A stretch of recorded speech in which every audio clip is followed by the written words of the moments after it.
अरे एक विनती प्रभु मोरे।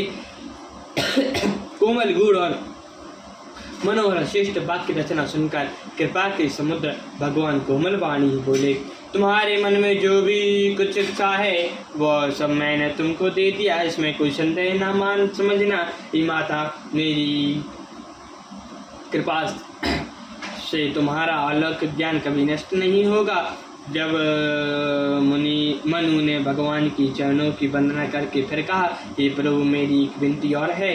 इस सुत विसहाई तब पद चाहे हो, मोरी बोण मऊ काय किन को, नज मनि बिनु फनई जिम बल बिनु मीना, मन जीवन तिमि तुम्हें अधीना।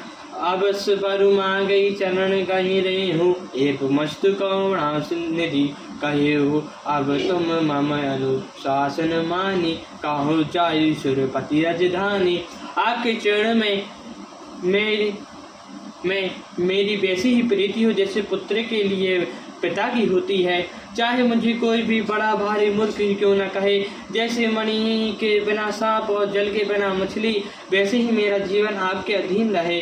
ऐसा कहकर राजा भगवान के चरण पकड़ के रह गए।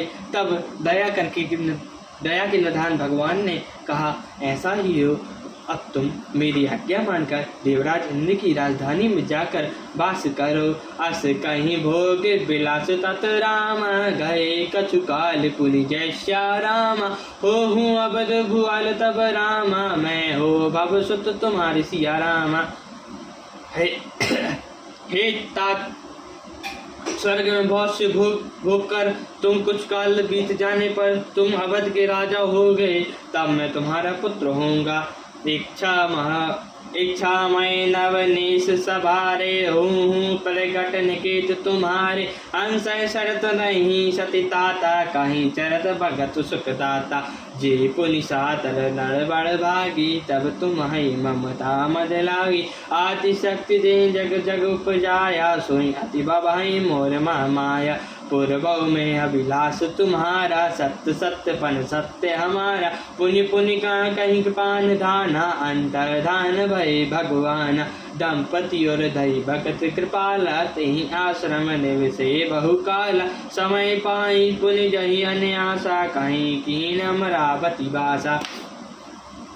एक चैनल में तुम मनुष्य का रूप सजकर मैं तुम्हारे घर प्रकट होऊंगा। हे तात, मैं अपनी असंग को अंशु साहित्य धारण करके भक्तों को सुख देने वाले चित्र करूँगा, जिनको बड़े भाग्यशाली मनुष्य आदर से सुनकर ममता और मद त्याग कर भक्त सागर से तर जाएंगे। आदि शक्ति